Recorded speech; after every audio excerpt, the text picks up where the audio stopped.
Hello' সকলোকে নমস্কাৰ ল'ব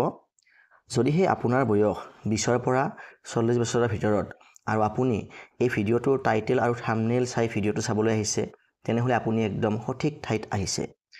মানুহৰ জীৱনত সেভিংছ বা সঞ্চয় হৈছে এটা অত্যন্ত গুৰুত্বপূৰ্ণ বস্তু আপুনি যদি ডিসিপ্লিনভাৱে একেবাৰে সঠিকভাৱে সঠিক সময়ত আৰু সঠিক এমাউণ্ট এটা মাহে মাহে আপুনি সঞ্চয় কৰি যায় তেনেহ'লে আপুনি এটা নিৰ্দিষ্ট সময়ত বহু লাখ বা কোটি টকাৰ মালিক হ'ব পাৰে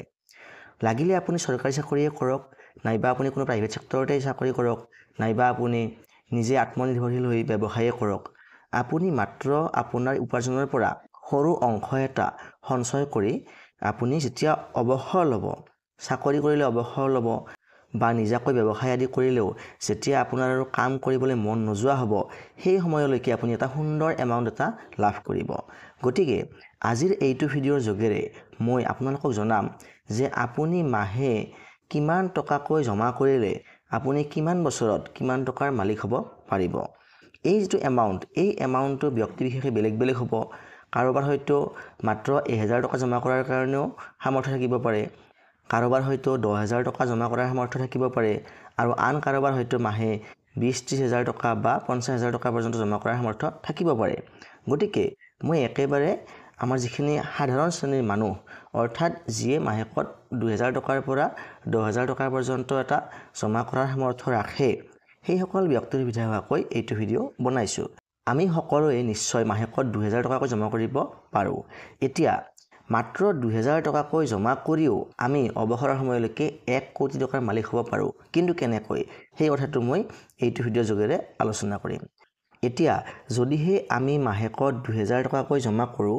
আৰু যদিহে আমাৰ জমাপুঁজিৰ ওপৰত ৰেট অফ ইণ্টাৰেষ্ট বা ৰিটাৰ্ণ অন ইনভেষ্টমেণ্ট আমি যেটোৱে কওঁ আমি যদি আমি 8% কৈ লাভ কৰোঁ তেনেহ'লে 5 বছৰত আমাৰ জমা হ'ব 1,46,000 টকা 10 বছৰত হ'ব 3,62,000 টকা 15 বছৰত হ'ব 6,80,000 টকা 20 বছৰত হ'ব 11,45,000 টকা আৰু 25 বছৰত হ'ব 18,30,000 টকা এতিয়া এই 2000 টকাকৈ জমা কৰি যদি আমি 1 কোটি টকা কৰিব বিচাৰো তেনেহ'লে আমি ইনভেষ্ট কৰিব লাগিব 39 ইয়াৰ্স মানে অলমোষ্ট 40 বছৰ 40 ইয়াৰ্স আৰু 40 ইয়াৰ্স জমা কৰিলে আমাৰ মাহেকত 2000 টকাকৈ কৰা ইনভেষ্টমেণ্টৰ ভ্যালু হ'বগৈ 1,11 লাখ টকা এতিয়া কথা হ'ল যদিহে কোনো এজন ব্যক্তিৰ বয়স বৰ্তমান 20 বছৰ আৰু 20 বছৰৰ পৰা তেখেতে অৱসৰৰ সময়লৈকে অৰ্থাৎ 60 বছৰ বয়সলৈকে মাত্ৰ 2000 টকাকৈ মাহে ডিসিপ্লিনভাৱে জমা কৰি যায় তেনেহ'লে তেখেতৰ 1 কোটি টকাতকৈ ওপৰত এটা এমাউণ্ট জমা হৈ যাব এতিয়া যদি আমি এই 2000 টকাৰ যেটো আমাৰ ৰিটাৰ্ণ অফ ইণ্টাৰেষ্ট যদি আমি 10% বুলি ভাবি লওঁ যেহেতু আমাৰ ইণ্ডিয়াৰ এভাৰেজ যিবিলাক mutual fund average performing mutual fund এই আটাইবিলাক মিউচুৱেল ফাণ্ডৰ ৰিটাৰ্ণ 9 পৰা 12% কিন্তু মই ইয়াতে 8 বা 10% অৰ্থাৎ কমকৈ ধৰিহে মই হিচাপটো কৰিছো বেছি মই আশা কৰাই নাই 10% কৈ ধৰিলে কেনেকুৱা হ'ব 5 বছৰত হ'ব 1,54,000 10 বছৰত হ'ব 4,03,000 15 বছৰত হ'ব 8,03,000 20 বছৰত হ'ব 14,48,000 আৰু 25 বছৰত হ'ব 25 লাখ টকা অৰ্থাৎ যদি 10% হয় এতিয়া 8% হ'লে কিন্তু 2000 টকাত কিমান হয় 18,30,000 আৰু সেই একেখিনি এমাউণ্টে মাত্ৰ 2% ইণ্টাৰেষ্টৰ ডিফাৰেন্সতে 7 লাখ টকা বাঢ়ি গৈ 25 লাখ টকা হয় মানে ইমানখিনি ডিফাৰেন্স আহি যায় আৰু যদি ইয়াতকৈ ভাল পাৰফৰ্মেন্স আহি যায় যদি 12% ৰিটাৰ্ণ পায় আপুনি তেনেহ'লে এই এমাউণ্টটো আপোনাৰ অলমোষ্ট 35 লাখৰ ওচৰত গুচি যাব এতিয়া যদি কোনো এজন ব্যক্তিয়ে মাহেকত জমা কৰিব পাৰে 5000 টকাকৈ যেটো সম্ভৱ আৰু তাত যদি ৰিটাৰ্ণ আহে 8% কৈ তেনেহ'লে 5 বছৰত জমা হ'ব 3,67,000 টকা 10 বছৰত জমা হ'ব 9,06,000 15 বছৰত হ'ব 17 লাখ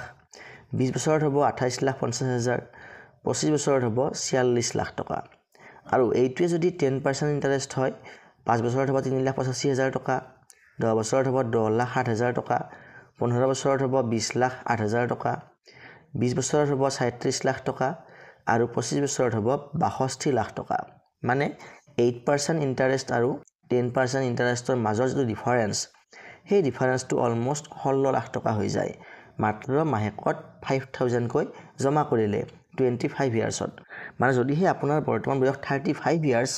আৰু যদিহে আপুনি এতিয়াৰ পৰা সঞ্চয় আৰম্ভ কৰে এনেকৈ তেনেহ'লে আপুনি যদি চাকৰি কৰি আছে তেনেহ'লে আপুনি চাকৰিৰ টকা আশা নকৰাকৈয়ে আপুনি অৱসৰৰ সময়লৈকে অলমষ্ট আপুনি 62 লাখ টকাৰ মালিক হ'ব পাৰিব এক্সট্ৰাকৈ। আৰু যদিহে আপুনি এই এমাউণ্টটো বঢ়াই যদিহে আপুনি ইনভেষ্টমেণ্টটো মাহেকত 10,000 টকা কৰিব পাৰে তেনেহ'লে 8% ইণ্টাৰেষ্ট ৰেটত আপোনাৰ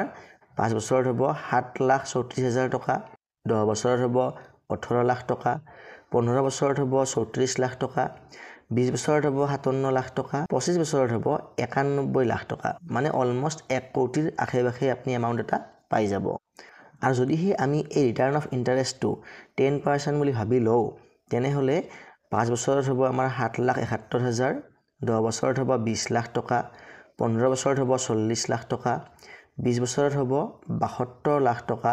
আৰু 25 বছৰত হ'ব 1,24 লাখ টকা। মানে ইমান ডাঙৰ এটা এমাউণ্ট আমি লাভ কৰিম যদিহে আমি মাহেকত 10,000 টকাকৈ জমা কৰি যাওঁ আৰু তাত যদিহে আমি ৰিটাৰ্ণ অফ ইণ্টাৰেষ্টটো 10%কৈ লাভ কৰোঁ, যিটো একেবাৰে সম্ভৱ। কাৰণ যিহেতু বৰ্তমান ভাৰতৰ যিবিলাক টপ পাৰফৰ্মিং মিউচুৱেল ফাণ্ড সেই টপ পাৰফৰ্মিং মিউচুৱেল ফাণ্ডবিলাকে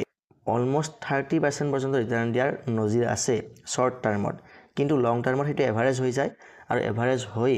9ৰ পৰা 12% পৰ্যন্ত আহে আৰু কিছুমানত 18% পৰ্যন্ত অহাও ৰেকৰ্ড আছে। গতিকে আমি একেবাৰে বেছি আশা নকৰি 18 পৰা 10% মানে এটা মিনিমাম ৰিটাৰ্ণ এটা আশা কৰিছোঁ। আৰু তেনেকৈ আমি যদি আশা কৰোঁ তথাপিও আমি অলমষ্ট কোটি টকাৰ মালিক হ'ব পাৰিম। এতিয়া যদিহে আপোনাক শ্বৰ্ট টাৰ্মতে লাগে কোটি টকা তেনেহ'লে আপুনি কি কৰিব লাগিব, আপোনাৰ ইনভেষ্টমেণ্ট ভেলুটো বঢ়াব লাগিব। আৰু যদিহে আপোনাৰ বয়স বৰ্তমান কম 20ৰ পৰা 25 বছৰ ভিতৰতে আছে তেনেহ'লে আপুনি অলমষ্ট 40 পৰা 45 ইয়াৰ্ছৰ আপোনাৰ 25 ইয়াৰ্ছ কমপ্লিট হৈ যাব, মানে 25 ইয়াৰ্ছ অফ ইনভেষ্টমেণ্টৰ সময়টো কমপ্লিট হৈ যাব। তেনেহ'লে আপুনি জীৱনৰ মাজভাগতে অৰ্থাৎ 45 বছৰমান বয়সতে আপুনি কোটি টকাৰ মালিক হ'ব পাৰিব, আপোনাৰ চাকৰিৰ টকা বা ব্যৱসায়ৰ টকা বাদ দিও, অকল আপোনাৰ ইনভেষ্টমেণ্টৰ ওপৰত ভৰসা কৰি। গতিকে আমাক কি লাগিব, আমাক লাগিব ডিচিপ্লিন আৰু আমাক লাগিব ডিটাৰমিনেশ্যন, মানে আমি যাতে ব্ৰেক নকৰাকৈ ইনভেষ্টমেণ্টটো কৰি যাব পাৰোঁ, সেইখিনি আমাক শৃংখলাবদ্ধতা লাগিব। তেনেহ'লে আমি এনেকুৱাকৈ এটা মোটা অংক লাভ কৰিব পাৰিম। আৰু ইয়াতে লক্ষ্য কৰিবলগীয়া অত্যন্ত গুৰুত্বপূৰ্ণ কথাটো হৈছে যে আমাৰ যদি ইনভেষ্টমেণ্টৰ ভেলু সেই ভেলুটো প্ৰথম 5 বছৰত যিমানখিনি হ'ব দ্বিতীয়টো 5 বছৰত মানে তাৰ ডাবুলতকৈ বেছি হৈ যায়। তাৰ মানে সময় যিমানে দিম ঠিক তেনেকৈ তৃতীয়টো 5 বছৰত তাতকৈও দুগুণ হৈ যায় আৰু নেক্সট 5 বছৰত তাতকৈ দুগুণ হৈ যায়। এনেকৈ মানে শেষলৈকে বহুত বেছি বৃদ্ধি হৈ যায়। অৰ্থাৎ আমি যদি চাওঁ ইয়াতে যে প্ৰথম 5 বছৰত আমাৰ 3,85,000 টকা জমা হৈছিল, দ্বিতীয় 5 বছৰত আমাৰ 10,07,000 টকা জমা হৈছে, মানে আমাৰ অলমষ্ট 3 গুণৰ আশে-পাশে জমা হৈছে। প্ৰথম 5 বছৰতকৈ আমাৰ দ্বিতীয় 5 বছৰত 3 গুণতকৈ মানে 3 গুণৰ আশে-পাশে আমাৰ জমা হৈছে। ঠিক তেনেকৈ 10 বছৰত যিটো এমাউণ্ট আমাৰ জমা হৈছিল সেই এমাউণ্টটো ডাবুল হ'বলৈ আমাক পুনৰ মাত্ৰ 5 বছৰৰহে প্ৰয়োজন হৈছে। 10 লাখৰ পৰা আমাৰ 20 লাখ হ'বলৈ 10ৰ পৰা 15 বছৰ মানে 5 বছৰৰহে ডিফাৰেঞ্চ আমাৰ আহিছে। ঠিক তেনেকৈ 20 লাখৰ পৰা 37 লাখ হ'বলৈ আমাক মাত্ৰ 5 বছৰ লাগিছে, অৰ্থাৎ নেক্সট 5 বছৰত আমাৰ ডিফাৰেঞ্চটো হৈছে 16 লাখ টকাৰ। ঠিক তেনেকৈ 37 লাখৰ পৰা 62 লাখ মানে যিটো ডিফাৰেঞ্চ হ'ব সেই ডিফাৰেঞ্চটো অলমষ্ট 26 লাখ টকাৰ ডিফাৰেঞ্চ আহিছে নেক্সট 5 বছৰত। মানে আমি যিমানে সময় দিম সিমানে আমাৰ ইনভেষ্টমেণ্টৰ যিটো ভেলু সেই ভেলুটো বহুগুণে বেছি বৃদ্ধি হৈ গৈ থাকে। গতিকে পলম নকৰি আপুনি এতিয়াৰ পৰা ইনভেষ্টমেণ্ট আৰম্ভ কৰি দিয়ক আৰু আপোনাৰ ভৱিষ্যত জীৱনটো সুখকৰ কৰি তোলক। যদি ভিডিঅ'টো চাই ভাল লাগিছে তেনেহ'লে লাইক কৰিব, শ্বেয়াৰ কৰিব আৰু আগলৈও এনেকুৱা ধৰণৰ তথ্যমূলক ভিডিঅ' পাই থাকিবলৈ আপুনি চেনেলটো ছাবস্ক্ৰাইব কৰি ল'ব। ধন্যবাদ।